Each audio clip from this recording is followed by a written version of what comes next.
देखिए, इस बार का बजट सत्र था और बजट सत्र की शुरुआत जो है हम लोगों ने आदरणीय चौधरी भूपेंद्र सिंह हुड्डा जी के नेतृत्व में विशेष तौर से जो किसान आंदोलनरत हैं उनकी मांगों को लेकर किया। धरना स्थल पर वो लोग बैठे हैं तो सरकार को हमेशा संवाद का रास्ता देखना चाहिए। इनको हट धर्म नहीं राजधर्म का पालन करना चाहिए। जैसे कोरोना की वेव दोबारा आ गई लेकिन आपने इस तरह के प्रयास नहीं किए, तो मैं समझती हूँ सरकार का ध्यान कतई भी शिक्षा की ओर नहीं है। शिक्षा के मंदिरों पर जहाँ इन्होंने ताला लगाने का काम किया है। कांग्रेस के दिग्गज नेताओं में शुमार गीता बुक्कल, जो कि पूर्व मंत्री भी हैं, हमारे साथ मौजूद हैं। बातचीत करेंगे इनसे। मैम, सबसे पहले पंजाब केसरी में आपका स्वागत है। बहुत बहुत धन्यवाद जी। मैम, सदन अगर देखा जाए इस बार 5 तारीख से लेकर 18 तारीख तक चला। सेशन का अगर निष्कर्ष निकाला जाए तो क्या निकालेंगे आप? देखिए, इस बार का बजट सत्र था और बजट सत्र की शुरुआत जो है हम लोगों ने आदरणीय चौधरी भूपेंद्र सिंह हुड्डा जी के नेतृत्व में विशेष तौर से जो किसान आंदोलनरत हैं उनकी मांगों को लेकर किया। हमने महंगाई को लेकर भी प्रदर्शन किया, किसानों की मांगों को लेकर भी, जो 3 कृषि कानून हैं जिनका कोर्ट से स्टे है, जिनको हम काले कानून कह रहे हैं, उनको लेकर भी हमने पूरी तरह से ये कहने का प्रयास किया कि कांग्रेस पार्टी का समर्थन पूरी तरह से किसानों की मांगों के साथ है। महामहिम राज्यपाल महोदय का अभिभाषण था, बहुत ही हमें उम्मीद थी कि सरकार की कुछ उपलब्धियां गिनाने का काम करेंगे, जो कि बहुत ही नीरस रहा। और उसमें भी किसानों को लेकर या बेरोजगारों को लेकर या महिलाओं की बढ़ती हुई जो अपराध है, इस तरह की कोई ज़्यादा सी उसमें बात नहीं थी। और बजट सत्र में सरकार ने धक्काशाही कोशिश की कई चीज़ों में लाने की, लेकिन कांग्रेस का बड़ा अच्छा प्रयास रहा।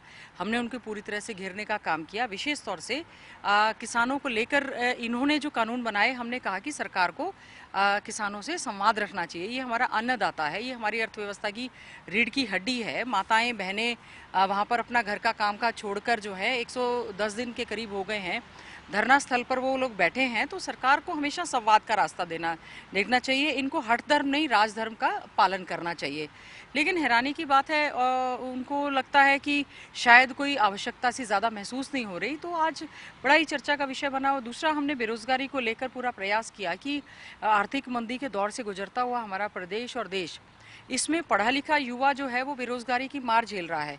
आपने उनको रोजगार देने की बात कही थी, लेकिन आप केवल सक्षम के माध्यम से उनको जॉब दे रहे हैं या 75% आरक्षण आप इंडस्ट्रीज में बात कर रहे हैं, तो इससे तो बहुत ज़्यादा लाभ नहीं होगा। दूसरा, ये डोमिसाइल का विषय बहुत बड़ा एक विषय है।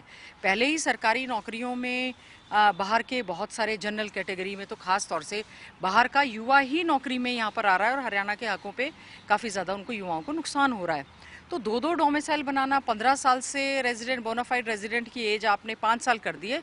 इससे जो कैटेगरीज रिजर्व है, शेड्यूल कास्ट हैं, बैकवर्ड क्लास हैं, एक्स सर्विसमैन हैं, उनके हकों पर भी मैं समझती हूँ पूरी तरह से डाका पड़ने का काम होगा। मैम, जिस प्रकार से स्कूल बंद करने के मामले में कांग्रेस काफ़ी ज़्यादा सत्ता पक्ष को घेरती रही, वो पूरा मामला आपको क्या समझ आया? स्कूल क्यों बंद किए जा रहे हैं, उसके पीछे कारण क्या हो सकते हैं?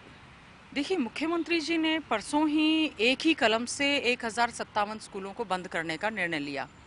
उससे पहले 2018 से डाइट्स में एडमिशन को बंद करने का निर्णय लिया। किसान मॉडल स्कूल हमारे समय में बहुत ही अच्छा एक कंसेप्ट हम लेकर आए थे। हर जिले में किसान मॉडल स्कूल मार्केटिंग बोर्ड की मदद से बनाने का कार्य हम करना चाह रहे थे, जिसमें कि किसानों का, गरीब का, मजदूर का बच्चा अच्छे इंग्लिश मीडियम स्कूलों में बने। जैसे ये सरकार बनी, इन्होंने सभी के सभी स्कूल को बंद करने का काम किया। आरोही मॉडल स्कूल जो एजुकेशनली बैकवर्ड ब्लॉक्स हैं पूरे देश भर के, उनमें से हमारे हरियाणा के 36 एजुकेशनली बैकवर्ड ब्लॉक्स में आरोही मॉडल स्कूल्स बनाए गए, जो कि बहुत ही अच्छे संस्थान हैं। 6.5 साल हो गए, एक भी नया स्कूल इन्होंने भारत सरकार से लिया नहीं। और जो एग्जिस्टिंग स्कूल हैं उसमें रेगुलर स्टाफ की, प्रिंसिपल्स हैं, लेक्चरर्स या दूसरा स्टाफ है, उसकी इन्होंने आज तक भर्ती करने का काम नहीं किया है। और जेबीटी के स्टूडेंट्स जो हैं, लगातार 4000 की फ़ीस से उनका डाइट में एडमिशन होता था। सरकारी डिग्री और डिप्लोमा की तो अपनी वैल्यू होती है। और बड़ी दुर्भाग्यपूर्ण स्टेटमेंट कल मुख्यमंत्री जी ने दी कि हमें तो जेबीटीज़ की आवश्यकता ही नहीं है, और शिक्षा मंत्री जी ने कहा कि न्यू एजुकेशन पॉलिसी के तहत इनकी ज़रूरत ही नहीं रहेगी, हमने तो इसीलिए पहले ही डाइट्स में एडमिशन बंद कर दिए। तो मैंने बार बार मुख्यमंत्री जी से ये जानने का प्रयास किया, मैंने उनको बहुत रिक्वेस्ट की कि आप ये बताएं कि आपने फिर सेल्फ फाइनेंस के जो इंस्टीट्यूट्स हैं, जिनको आप दुकानें कह रहे हैं, उसमें ये कोर्सेज आपने चलाने की परमिशन दे रखी है और सरकारी डाइट्स पर आपने ताला लगाने का काम किया है। अब वो कहते हैं जी वो हमारी मर्जी है कि हम ट्रेनिंग दें चाहे ना दें, और हमें जेबीटी की इस समय आवश्यकता नहीं है। मैं आपके माध्यम से कहना चाहती हूँ, इस समय करीबन 46,000 के करीब जो हैं शिक्षा विभाग में वैकेंसीज पड़ी हुई हैं, और इनको क्यों नहीं ज़रूरत है? ज़रूरी थोड़ी ना है कि जो हमारा जेबीटी या बीएड या टीजीटी या पीजीटी जो एचटेट पास है, हो सकता है सेंट्रल स्कूल्स में भर्ती हो जाए, दिल्ली में हो जाए, राजस्थान में हो जाए, किसी भी राज्य में हो सकता है। आप उनके अधिकारों को इस तरह से तो ख़त्म नहीं कर सकते। पिछले साल इन्होंने 432 साइंस और कॉमर्स के स्कूलों को एक बार बंद किया। मुझे बड़ा दुख हुआ और मैंने बड़े दुख के साथ ये बात कही कि ये स्कूल बनाने में 20 साल से ज़्यादा लगते हैं और बंद करने में 20 सेकंड भी नहीं लगते। तो आप इस पे गंभीरतापूर्ण विचार करें, और उसमें रीज़न ये लिखा होता due to the shortage and due to the shortage of PGT science and maths and commerce, तो आप उनकी भर्ती कर लें। तो मैं समझती हूँ जहाँ बेरोजगारी की मार झेलता हुआ युवा और वहाँ पर इस तरह का रवैया बहुत ही गलत है। मॉडल संस्कृति स्कूल आप धक्के से 136 बना रहे हैं, आप नए मॉडल संस्कृति स्कूल हर जिले में बनाते हैं, हम उसका स्वागत करेंगे। अच्छे स्मार्ट क्लासेस के साथ इंग्लिश मीडियम एफिलेटेड, चाहे सीबीएसई से आप बनाएं। हमारा जो भिवानी बोर्ड है अच्छे ढंग से कार्य कर रहा है, उसको नेशनल अवार्ड्स मिले हुए हैं। आप केवल मात्र भिवानी बोर्ड से एफिलेट करके सीबीएसई कर रहे हैं और साथ ही साथ में उसमें फीस लगाने का काम कर रहे हैं। दूसरी तरफ आप ये बजट में घोषणा करते हैं कि 9वीं से लेकर 12वीं तक हम मुफ्त में शिक्षा देने का काम करेंगे। तो इस तरह के कुछ इश्यूज हैं। अब कोरोना काल में अब दोबारा से कोरोना शुरू हो गया, यही जैसे पंजाब में आप देखिए लॉकडाउन शुरू हो गया। बिल्कुल आप ठीक कह रहे हैं कि यहाँ पर भी कंटोनमेंट जोन घोषित कर दिए हैं। पंजाब में लॉकडाउन हो गया, कई राज्यों में लॉकडाउन हो गया है। आपने कहा था कि हम लोग स्मार्टफोन और टैबलेट बच्चों को देने का काम करेंगे। अब दोबारा से कोरोना की वेव दोबारा आ गई, लेकिन आपने इस तरह के प्रयास नहीं किए। तो मैं समझती हूँ सरकार का ध्यान कतई भी शिक्षा की ओर नहीं है। शिक्षा के मंदिरों पे जहाँ इन्होंने ताला लगाने का काम किया है, हमने जानने का प्रयास किया कि आप उस इंफ्रास्ट्रक्चर का क्या करेंगे, उसका भी जवाब सरकार के पास कोई नहीं था। मैम, अगर देखा जाए हरियाणा की जो परिस्थितियां हैं राजनीतिक, देखी जाए एसओएल का मुद्दा उठा, इसमें कई चीज़ें उठी, तो इन मुद्दों पर क्या आपकी समीक्षा क्या है? राजनीतिक रूप से आप पुराने धुरंधर नेताओं में हैं। देखिए, राजनीतिक तौर पर अगर हम देखे जाएं तो भारतीय जनता पार्टी की कमज़ोर नीतियों की वजह से हरियाणा प्रदेश को बहुत ज़्यादा नुकसान हो रहा है। एसवाईएल हमारी लाइफलाइन है। एसवाईएल का जो फैसला है सुप्रीम कोर्ट के द्वारा हमारे हरियाणा के हक में ऑलरेडी हो चुका है। बार बार ये बात कही जा रही थी कि माननीय प्रधानमंत्री जी से सारे ऑल पार्टी डेलीगेशन एक मिलेगा और उनको कहा जाएगा कि एसवाईएल को लेकर जो ऑर्डर्स हैं उनको एग्जीक्यूट करवाने का काम करें, और जो है ताकि हमें हमारे हिस्से का पानी मिल पाए। 100 करोड़ का प्रावधान पिछले बजट में भी किया गया था, 100 करोड़ का प्रावधान इस बजट में भी किया गया, लेकिन बातचीत नहीं की जा रही। तो इस चीज़ का बड़ा भारी नुकसान है, और सरकार को कोई भी संवाद का रास्ता पूरी तरह से रखना चाहिए, बातचीत रखनी चाहिए। राजनीतिक तौर पर मैं देखूं तो आज के समय में भारतीय जनता पार्टी और जो जजपा की गठबंधन सरकार है, इनकी ना कोई नीतियां हैं ना कोई कार्यक्रम है, केवल और केवल इनको विपक्ष नजर आता है। उनको ये लगता है कि वो अपनी नीतियों कार्यक्रम को, उनके पास इतना बड़ा पब्लिक रिलेशन डिपार्टमेंट है, वो क्यों उसको पहुंचाने का काम नहीं करते हैं, क्यों युवाओं को रोजगार देने की बात क्यों नहीं करते हैं। क्राइम रेट बहुत ज़्यादा बढ़ता जा रहा है, लूटपाट की घटनाएं बढ़ती जा रही हैं। आपने देखा होगा कितनी ज़्यादा मर्डर लगातार, जो हमारे कोर्ट कैंपस हैं वो भी सेफ नहीं हैं।